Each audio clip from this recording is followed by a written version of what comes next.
I've been at these big firms myself, working at 7 firms before I went out on my own, and I saw it. And these people were not even the firm owners per se, they were just partners. They had literally zero control. They were working so much, divorce, health issues, always in the office, expecting everybody else to be that way. So I totally see now your vision, because I think if you were to go with those bigger firms that were courting you at the time, you'd still be doing the hours, man. It would not have achieved what you're doing. That was the most important, and still is and will always be the most important part of my life, is my wife and my children. And I knew that I was going to lose that if I kept going down that path. I am the CEO of HD Growth Partners, the founder of White Glove Payroll. Started our firm back in 2008. Started my public accounting journey as the receptionist for our firm for $8-9 an hour, something like that, with a degree in accounting, and worked closely with the 2 guys that were looking to retire and took over a small book of business. Started with about $300,000-$400,000 of revenue at our firm with 3 or 4 people. When I was 25, I took over as our managing partner and have since grown our firm to a little over $8 million in revenue with about 65 people, and our payroll company does business in about 40 states across the United States. Tim Petrey, pleasure to have you on the show, my man. Welcome. Really excited to have you on the show. Got a lot to talk about. How you been? How you doing, man? Just the day after tax season. How are you? I'm feeling spectacular, man. April 16th is always a good day. For those of us that live that tax grind, my tax season was a little bit different this year. We'll get into that a little bit, but April 16th always feels good. Yeah, it does. What you got planned, man? You got any plans here for now that it's over for a little bit? We got a little spring break coming next week with our kids, so we're gonna take them out of town for a couple of days. We got a little spot in Pennsylvania. We'll go hang out for a couple of days and relax, recharge, have some fun, spend some quiet family time with no phones and laptops and all the crap that's normally attached to us. So it'll be fun. That's great. Not Poconos. Are you going to Poconos? We're actually going to a place called Nemacolin. Okay. It's just outside of Pittsburgh. It's a neat spot. Yeah. All right. Awesome. Yeah, man, that's the way to do it. I love it. But yeah, that's great. You got a pretty unique story, man. But for those of you who don't know who you are, can you give the people like a 1 minute? Who's Tim? Sure. Yeah. So I am the CEO of HD Growth Partners, the founder of White Glove Payroll. Started our firm back in 2008 after a unique combination of two practices that were kind of ready to retire. So started my public accounting journey as the receptionist for our firm for $8-9 an hour, something like that, with a degree in accounting, and worked closely with the 2 guys that were looking to retire and took over a small book of business. Started with about $300,000-$400,000 of revenue at our firm with 3 or 4 people. When I was 25, I took over as our managing partner, and have since grown our firm to a little over $8 million in revenue with about 65 people, and our payroll company does business in about 40 states across the United States. Wow. That's a great 1 minute, man. Holy crap.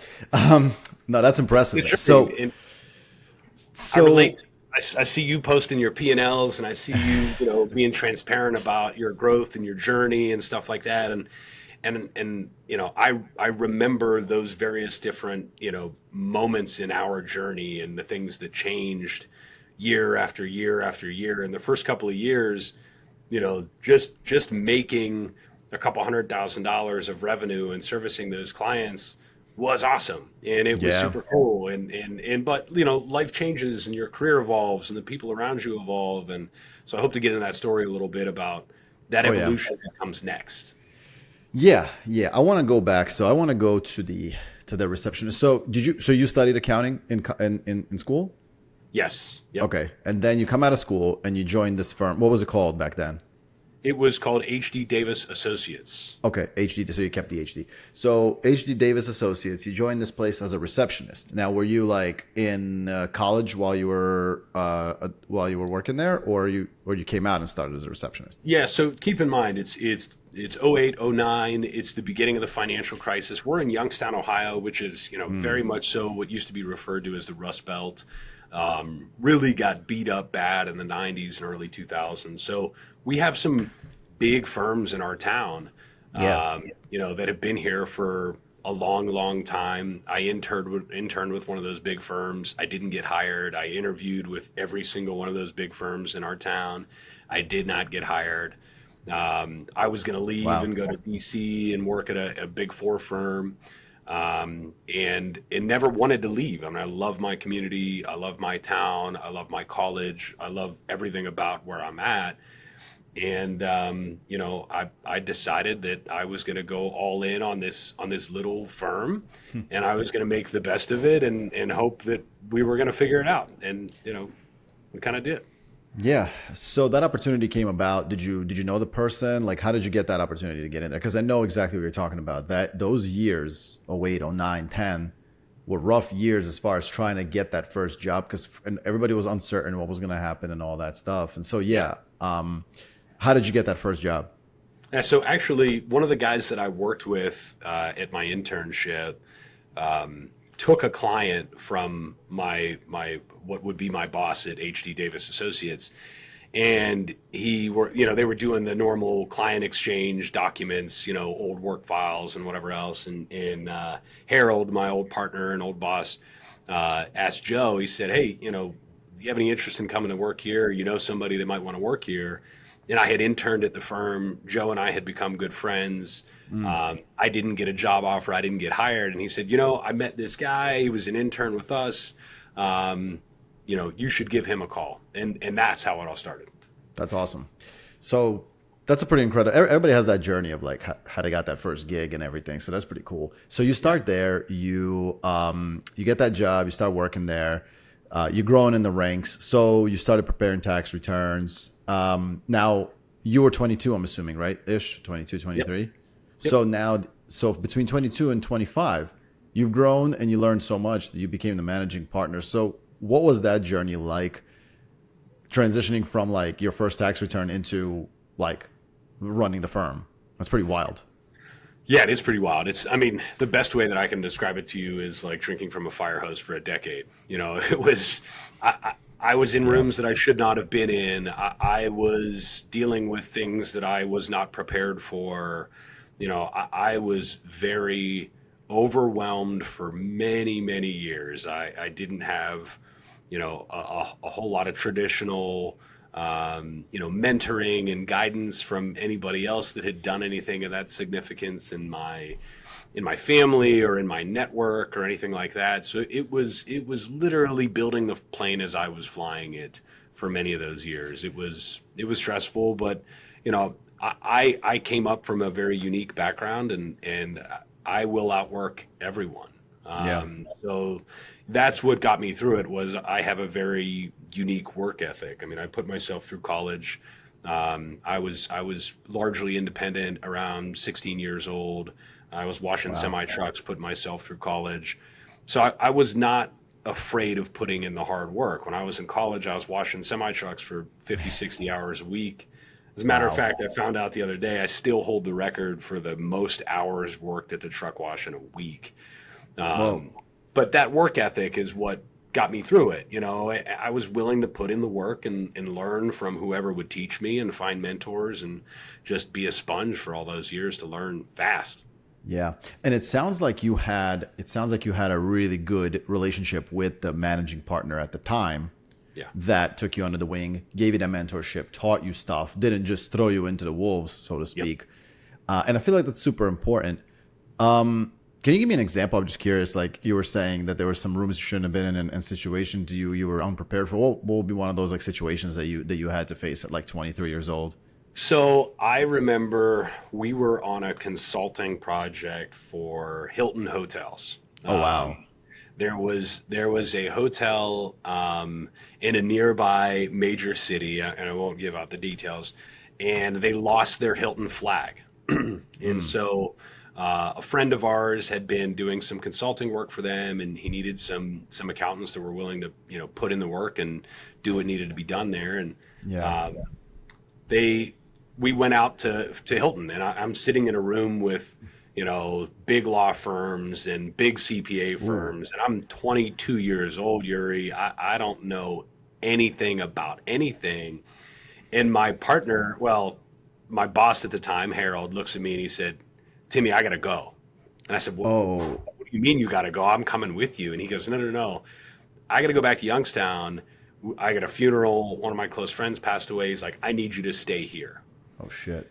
So I lived in this hotel for the next week working on this project with these people.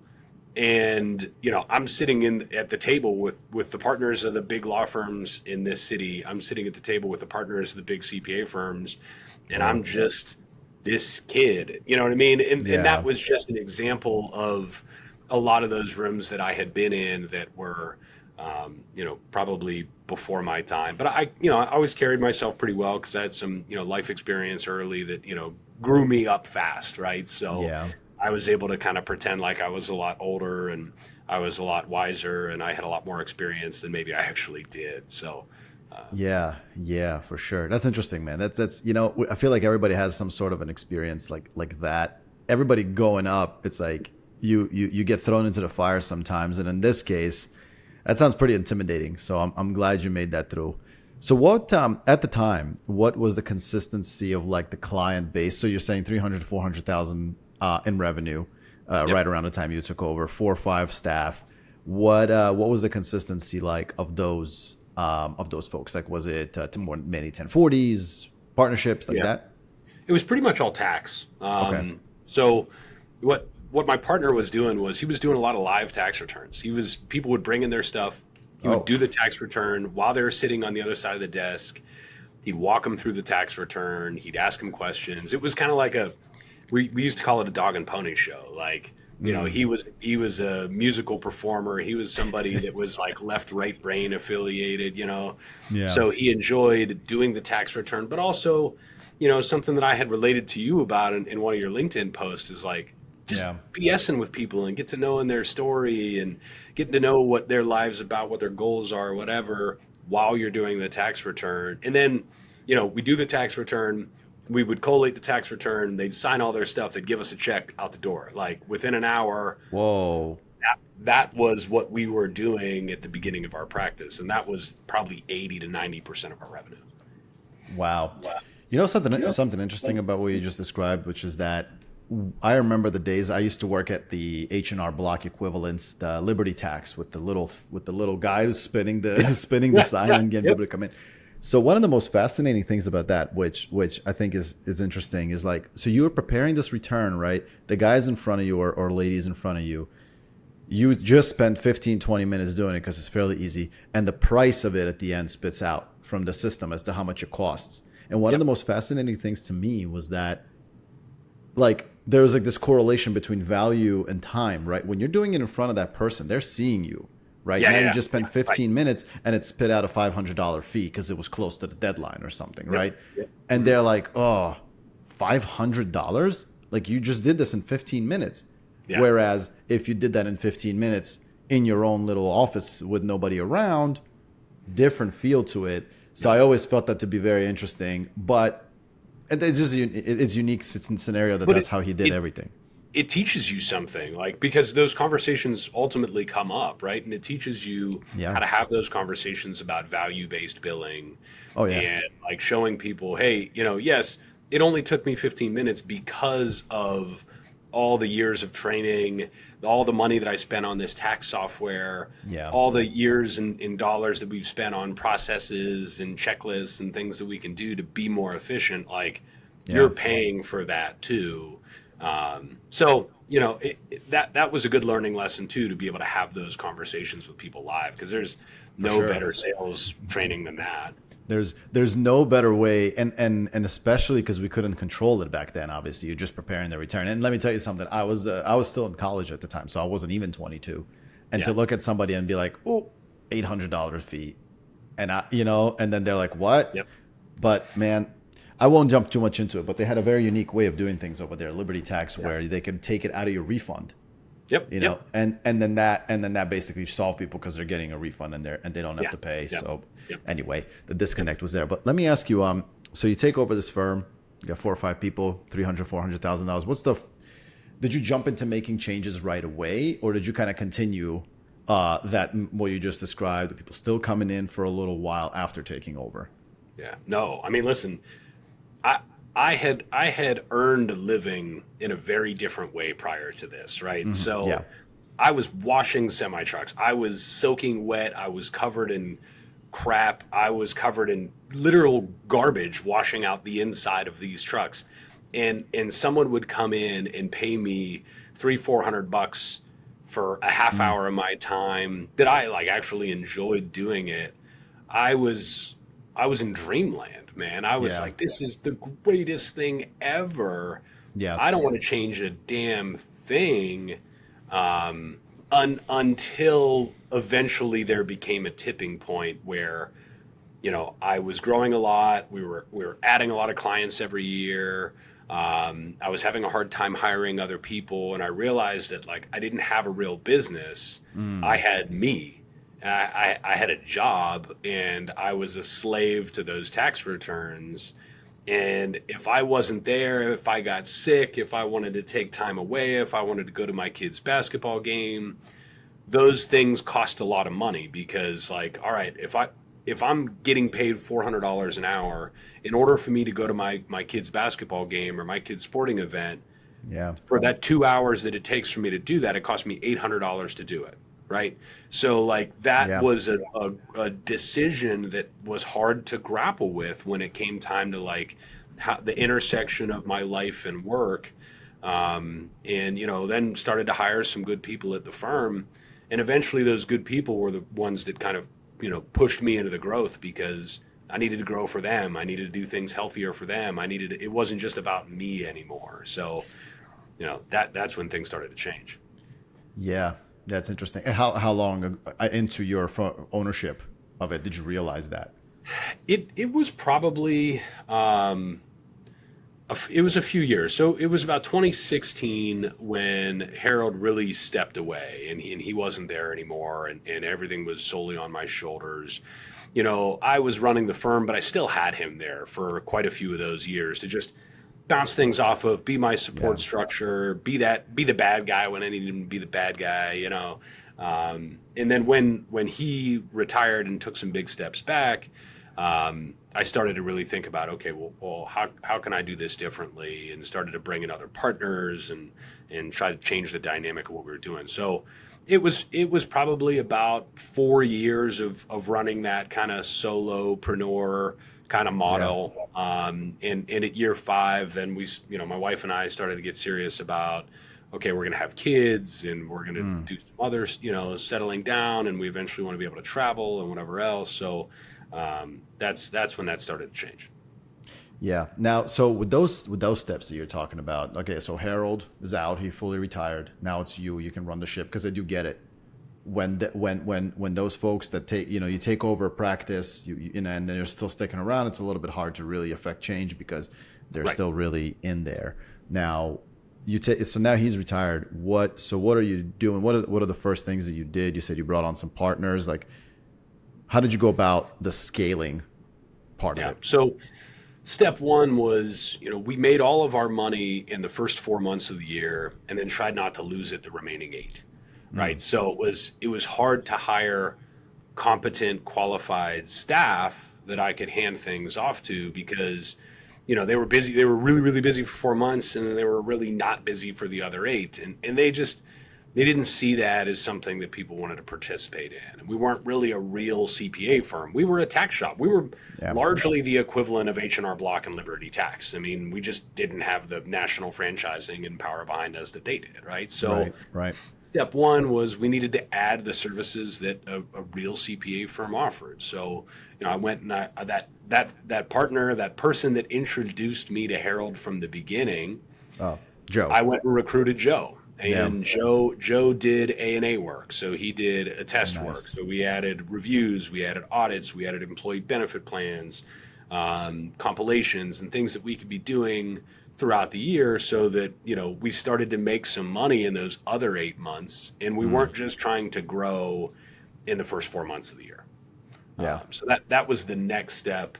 Eventually, then we decided to add payroll services, payroll processing services, and we spun off White Glove Payroll as our payroll processing company.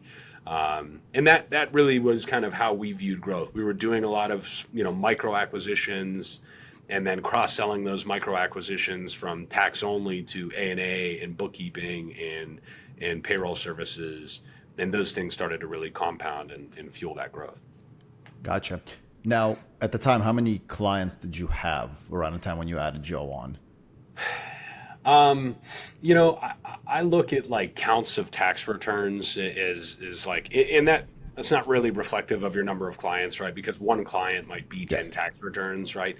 But at that time, we were doing about 2,500-ish tax returns when we added Joe. I mean, when I tell you, like literally, Yuri, it was, Monday, my schedule, and I still keep the same calendar so I can go back and look at them. My schedule was Monday through Thursday, 8:00 in the morning until 8:00 at night. Every hour I would do an in-person appointment. And then from 8:00 at night until I couldn't see anymore, I would review everybody else's taxes. Holy crap. Yeah, because you had other people. Friday I did 9 to 5. Saturday I did generally 12 hours. Sunday I did 12 hours. And just plowing through volume and not charging the right price because I hadn't associated the right correlation of my value from what I was doing, because I was doing it so fast, and it was in theory easier money than I had ever made before. But that's what it looked like. It's all about perspective, man. That's wild. 2,500 tax returns. Holy crap, dude! I just finished up with it. I did about 143, and I was dying. I can't even imagine 25. I understand you still have a team, but just simply managing the flow of everything, making sure everything is getting done. I do almost feel like doing it in person helps to some extent, because they're right here, you're done. When you're done with that hour, it's done. And there's no invoicing, there's no collections, there's no it's boom, boom, boom, boom. For like bang, bang. I had my receptionist and my admin right outside of my office. As soon as the printer started pumping stuff out, they were piecing it together. We had a nice little system for collation so that it happened fast. And it was like almost a magical experience for those clients. They came in, they talked to me, I was keying stuff in while we were talking about their family, and then bang, tax return's done. Somebody walks in, we walk through everything, and it was, that's why we called it the old dog and pony show. Yeah, for sure. So now you bring Joe in. You still have 4 to 5 employees. Did Joe come with some employees too? Joe didn't bring any employees. No, Joe didn't bring a book. Joe didn't bring any employees. Just him.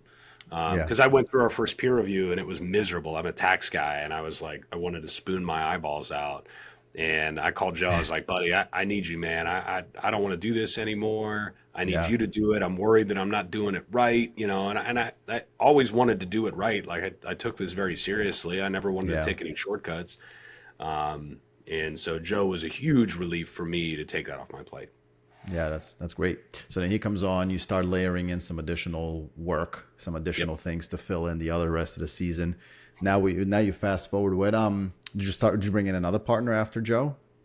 We would eventually bring in some other smaller partners, because we had this concept where we were buying practices and opening like small offices, again, almost kind of like a Liberty Tax-ish situation, but as a small accounting firm. So like we would go there, and that person would own 30% of their office, and we'd provide all the back office support. We'd help them with staff training, so on and so forth, but they would kind of do their own thing.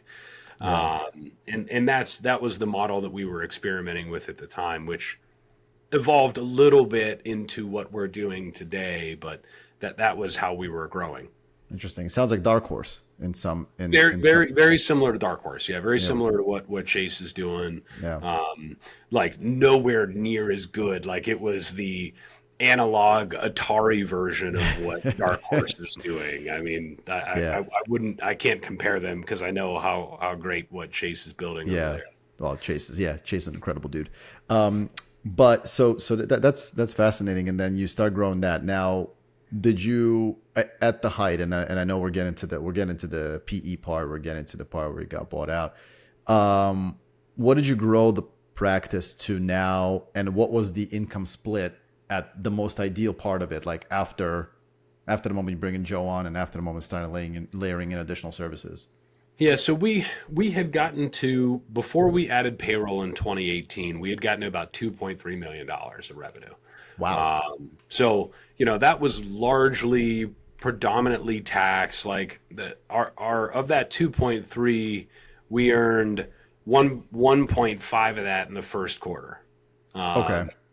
So it was still not necessarily a healthy kind of growth, but at that point, we were at 2.3 million in 2018.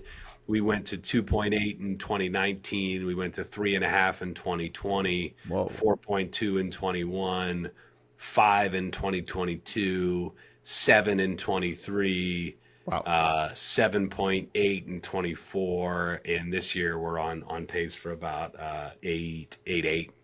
Wow. What that's an insane growth.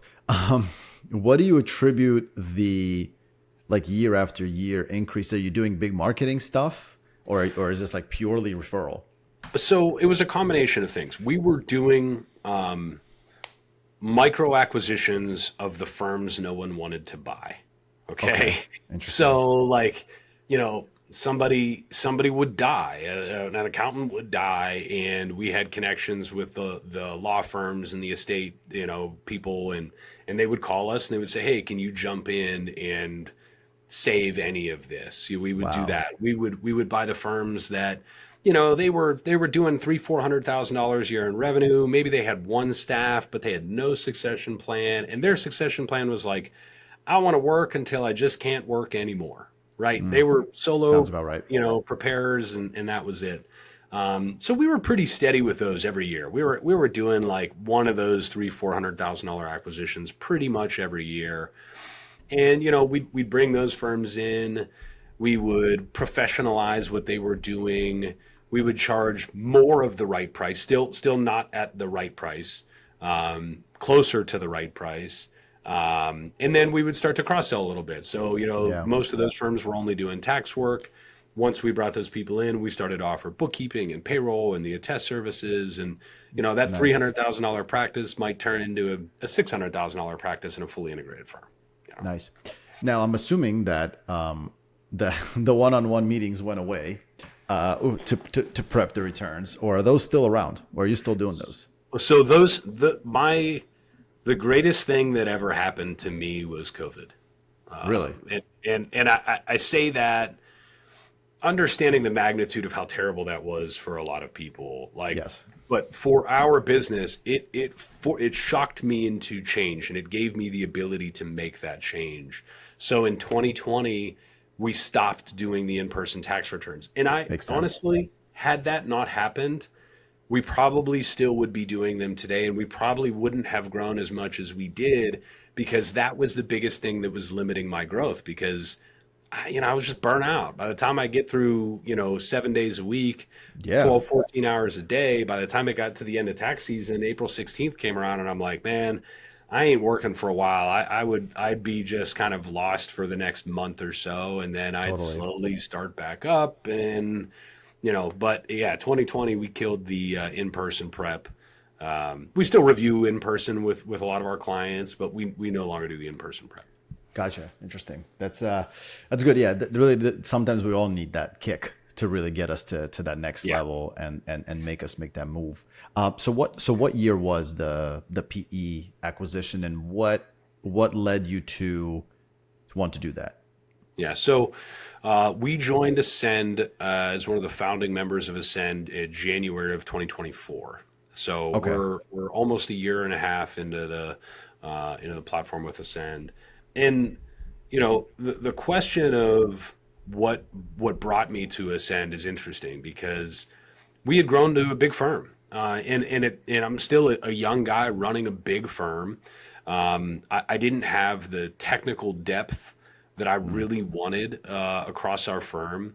And so, I went to a couple of my mentors and people that I trusted in the industry, and I asked them, I said, hey man, what should I be doing? What's next? And their answer to me was, you should merge up.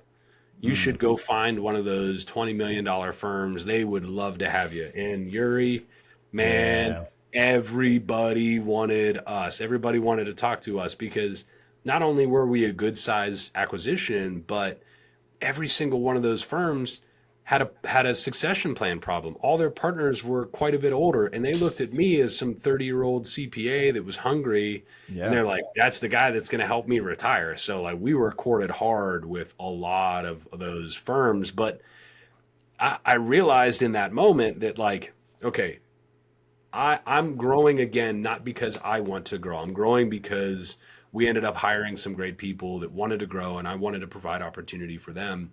Yeah. And so I thought what I had to do was merge up with these other firms. And we got really, really close to merging up with some big firms. And I pulled away from one of the deals literally on the 1 yard line. Like we were supposed to sign like the next week, and I pulled away and I was like, guys, I just don't feel like this is the right thing, not only for me, but for my people. Like I feel like we're taking a big step back. We're not going to be as progressive and as nimble as we were. And I'm giving more for you than you're giving to me. And it just didn't make sense. I wasn't getting any real accretion. I wasn't getting any value add from merging up. And so I was at a conference with a good friend of mine, Gary Seamus, in the industry, runs a great conference in Chicago called Winning Ways. And I was at his conference, and I was actually sitting with my buddy Chase Berkey, and another guy comes down and sits at our table, and he's wearing a name tag, and it says my company's name on it. Oh. And I look at him like, I don't know who you are. Your name tag must be screwed up, but like, who are you?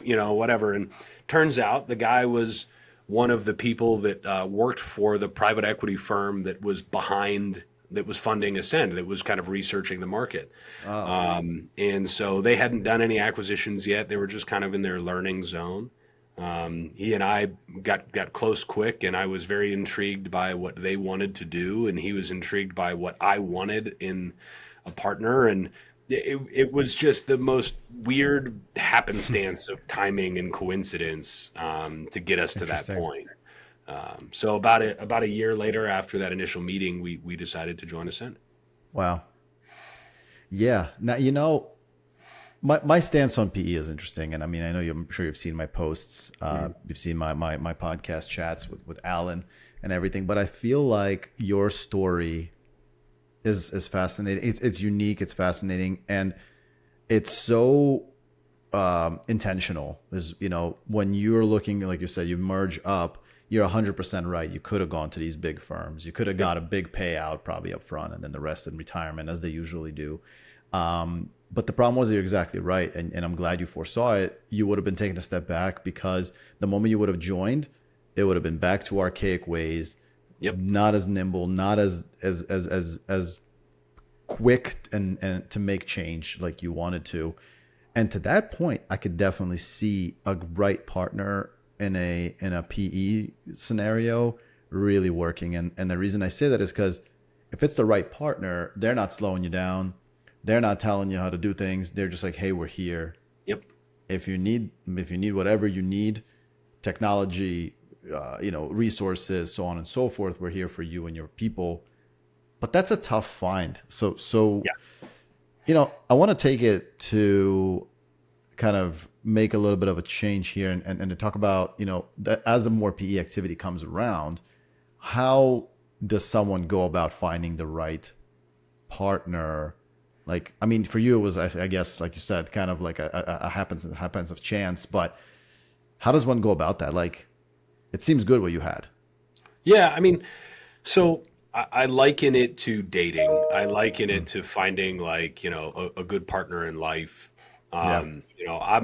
I'm lucky in that I never really had to date. Like I married my high school sweetheart. We've been together for 20 years. I never had to Wow. go through that BS, right? But, you know, I met with a lot of people. I knew that we needed to do something. I knew that we needed help with, all the infrastructure stuff, all the technical depth, all the cybersecurity, advancements in AI, growth capital, all those things. And so, I interviewed. I understood my leverage in what we had. I Mm. understood that what we had was valuable. And what I was really surprised by was when I met with those other accounting firms and I met with some of the partners in those accounting firms, they downplayed what I felt was valuable. And they Mm. tried to make me feel like what I had wasn't as valuable as what they had. Wow. And I realized in that moment that that wasn't the right fit for me, right?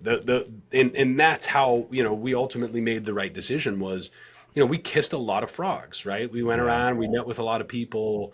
When I started to talk to Ascend, I said, okay, well, I better check with some other PE firms too. I better talk to some other folks and just get a feel for what other people are doing.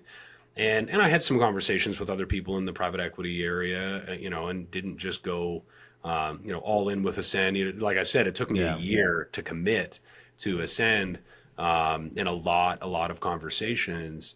But that was the only way that you could do it, is that you had to be willing to walk away. It's like, buying a car, right? The Yeah. best way to get the price when you want to buy a car is you got to be willing to walk away. You got to understand that you have the check, you have the resource, you have the leverage, you have something that someone wants. And if you're not getting what you feel, you need in the transaction, then like you got to be willing to just walk away. And that was the conviction that I had. I knew that we had something special. I didn't necessarily need to do anything. I was making a Yeah. great living. I Yeah. was working more than I wanted to, but that was it. Yeah.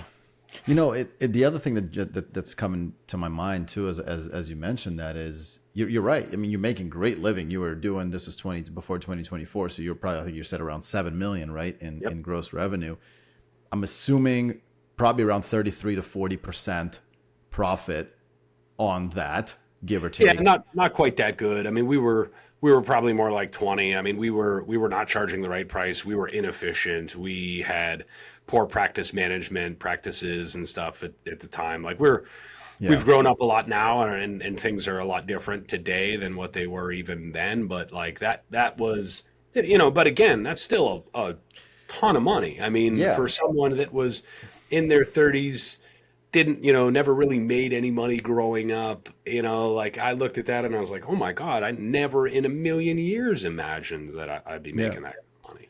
That's why, to me, when I think about that, and especially for you coming from somebody who, like you were saying, were washing semi trucks and had the background that you did, to have the foresight to say, even though I'm doing 7 million gross and netting like 1.4 to 2 million, on that, which is insane money, to still want more, to still want to improve more, is, I mean, to me, is extremely impressive.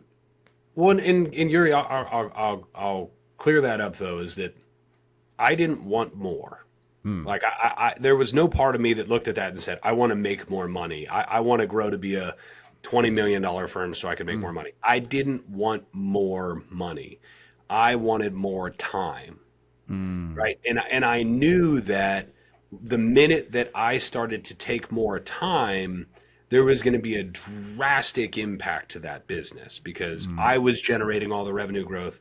I was doing a ton of the work. I was working 7 days a week, 51 weeks out of the year. Like it's not like your schedule that I love seeing. You're doing it right, man. Like Thank you. you're living your life. You're spending time with your family. I didn't, like, I wasn't doing it right. And that's what I knew that I wanted. I wanted that time. Like, I lost my parents when I was very young. I wanted to be involved in my kid's life. I want to coach the baseball games. I want to be at every game. I don't want to miss a single anything with my family. And I knew that if I kept going down this path, I was going to make a lot of money, but my wife was going to leave me, my kids weren't going to know me. That was the most important, and still is and will always be the most important part of my life, is my wife and my children. Yeah. And I knew that I was going to lose that if I kept going down that path. So I want to make sure that that's understood, is that it wasn't a decision about making more money and wanting to drive and wanting to grow. Yeah. I wanted to make a real business. I wanted that business to live beyond me and still provide for those opportunities. Because I'd drive into that parking lot every day and I'd see all those cars, and I'd realize, if I got hit by a bus tomorrow, Yeah. I'm at the time, I'm in my 30s. My mother passed away when she was in her late 30s. If I follow the same path and I pass away in my 30s, all these people are screwed. Yeah. Right? Like I couldn't do that. So that's what was driving me for growth and change. Yeah. That is a really good perspective. And to your point, and I think this is really important too to conceptualize, which is sometimes we become these firms, right? You start a practice, you start taking on any and everybody. The pricing isn't right. You keep taking on any and everybody because, hey, it's just another 15 minutes. Yeah. It's just another 30 minutes. Come on now. Like, what's the big deal? What's the big deal? Next thing you know, you have a firm that's doing 2,000 to 3,000 returns. You got people working for you, depending on you for a living. You're taking home nice money, but you're not available. And how do you stop it? I totally see your point. Like, how do you slow that down? Because that train is going.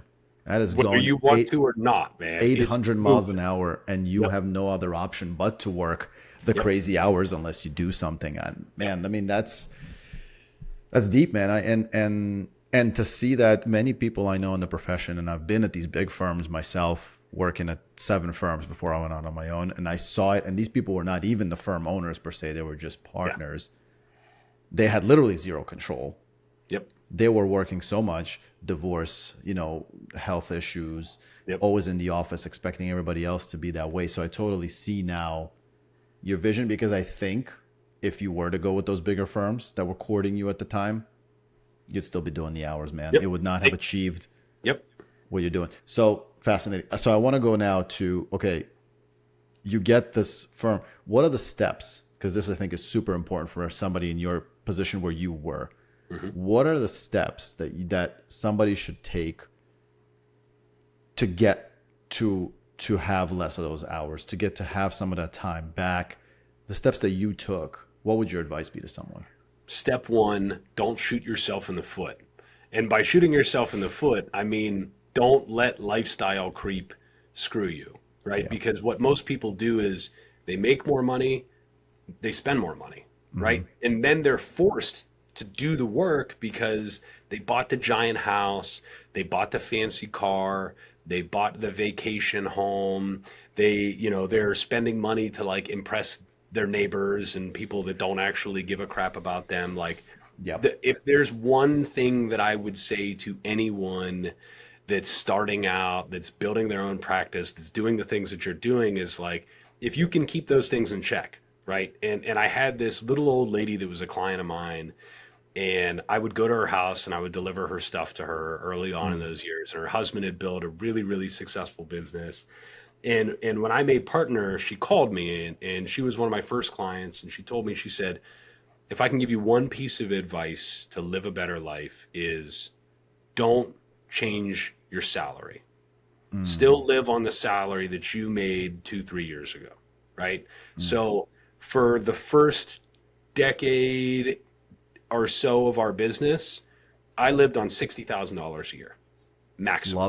Love it. Like, we had a small house, we bought used cars, we were very cautious about how we spent money, because my wife and I were very much so on the same page, is that we knew that we didn't always want to do this grind. We were going to put this grind in right now, but it wasn't something that we wanted to do permanently. So step 1, do not shoot yourself in the foot and make those poor decisions. Okay. Yeah.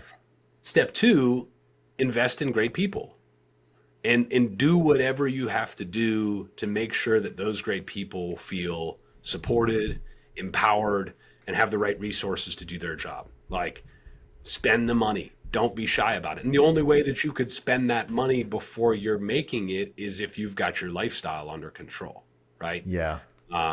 So step one, don't shoot yourself in the foot. Step two, hire the right people. Step three, charge the right price.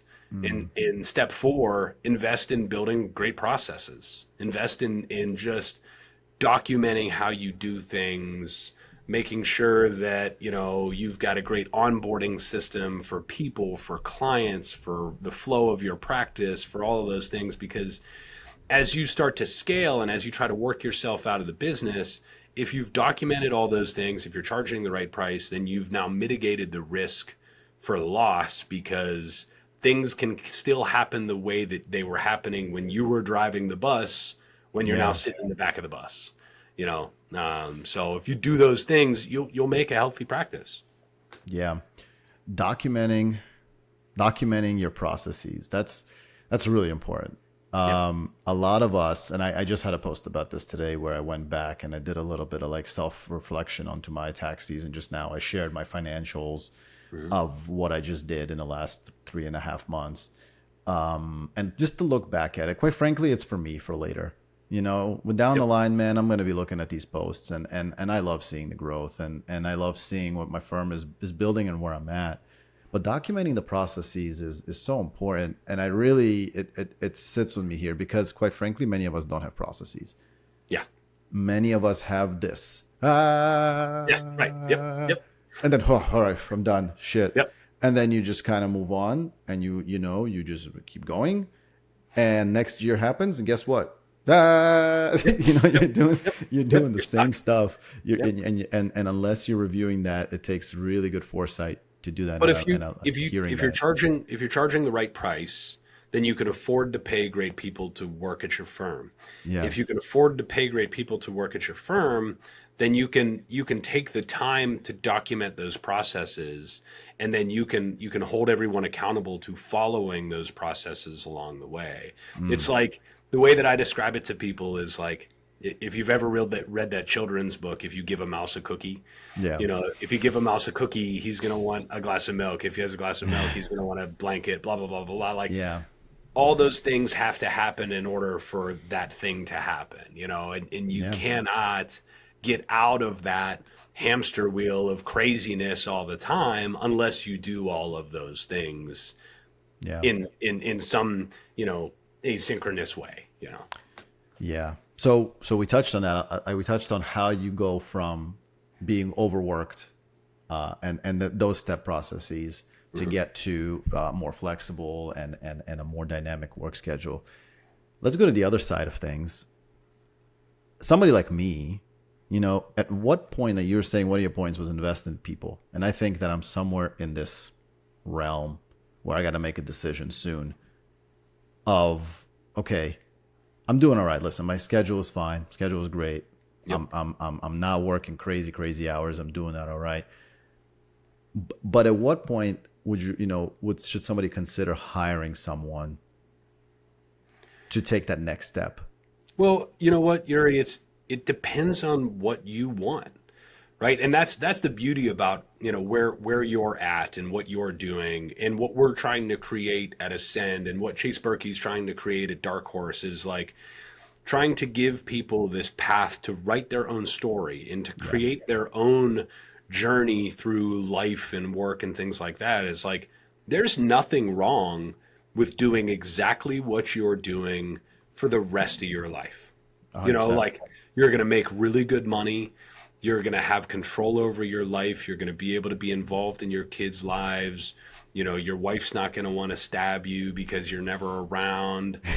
She might want to stab you for other reasons. True. Whatever. So like you really have to make that decision with your partner at home. You've got to go to your wife and you got to say, hey, what do we want out of this? And what do we want out of this business? And do we want this to just be a lifestyle business? That's perfectly fine. Or do you want to create something bigger than that? And it bigger and better is not the same thing, right? Like Amen. Bigger doesn't always mean better, but if that's what you want, if you have that desire to grow something, then you think about what's next. And if you don't have that desire to build something bigger and bigger and bigger, then that ultimately impacts the kind of person you hire, right? Yeah. Like if right now True. in today's day and age, if you focus on building out a great process for what you're doing, you could lean into offshoring appropriately and get whatever support you want on a very regular basis from a great offshoring entity and have no risk of minimal risk of employee turnover. You don't have to worry about benefits. You don't have to worry about all the other crap that comes along with hiring employees. Yeah. You could go that path, and you could just that could be sufficient to your lifestyle business. Yeah. But I think that's the biggest thing you have to look at is who do you want to be? What do you want your firm to look like in 10 years? And be strategic about it. Say, okay, if I want my firm to be this in 10 years, this is what I need to do this quarter. This is what I need to do this year. This is what I do need to do in the next 2 years, in the next 3 years, and really make those decisions rather than just kind of like what we did in many of those years was like, we just threw bodies at shit. Yeah. Like we just hired people. We didn't always hire the right people. We overhired, and we realized that some of them wouldn't work, some of them would. And that was the inherent risk of being self-employed. And, some people worked, some people didn't. And you had turnover, and the turnover creates stress and creates poor culture and blah, blah, blah. So just my advice is whatever you're doing, be intentional about your strategy for growth. Yeah. I'm definitely taking away from this that I'm going to sit down and really analyze my processes, the things that I learned, and really the things that I liked and the things that I really hated during this tax season. Yep. And then figure out what I'm going to do with the things that I really hated. Yeah. And then whether that's, admin, whether that's Philippines, whether that's something like that to just help me with those things that I really hate. I think that is huge. I'm going to call this episode taking your time back. Yeah. Because I really think that that's the vibe here. I think this is really, we touched on a lot of really important things. If you had any advice to on a grand scale for the profession as a whole to make it better, to help this pipeline issue we have, what would that advice be? I think that most firms overcomplicate it. I think it's much easier than most people are realizing. Is just show that you appreciate the people around you, and be kind to your coworkers and show appreciation, and that means a lot of things, right? Showing appreciation isn't just having the pizza party or like doing the events. It's like, pay people what you should pay them. Have transparency. Like, one of the things that we do at our firm is I'm very transparent about our financial situation. I'm very transparent about our revenue, our margins, our profitability, and sharing that with people. I'm very transparent about how they get from staff to senior to supervisor to manager to partner. Like, tell people what it takes to become a partner and what becoming partner is all about. Like, so many people in our industry are just kind of like ashamed by how much money those partners at the big firms make. That they just like hide it, right? And you've got partners that are making $800,000 a year, and you got staff members that are making 50, and they're just like, well, just put in your time, kid. And now that's gone. Like, there are so many other paths for people to go. They could go your path and create their own firm. They could go to a dark horse and build their own practice.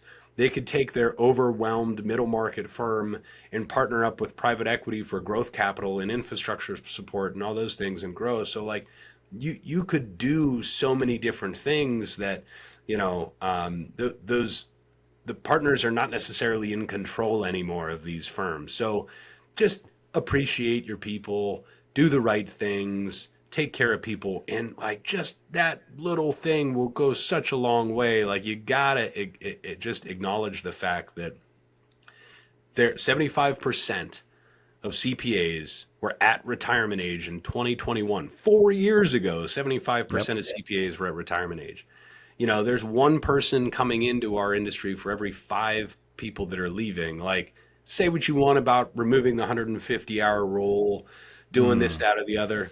None of that stuff is going to be a drop in the bucket if we don't learn to appreciate our people more and give them jobs with purpose and give them support and make it a great place for them to work.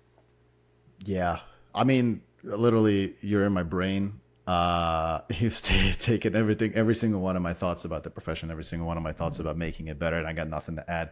And I think this is a great place to stop because and to kind of end the show here for us. Man, this has been great. Where can the people find you, and who should find you?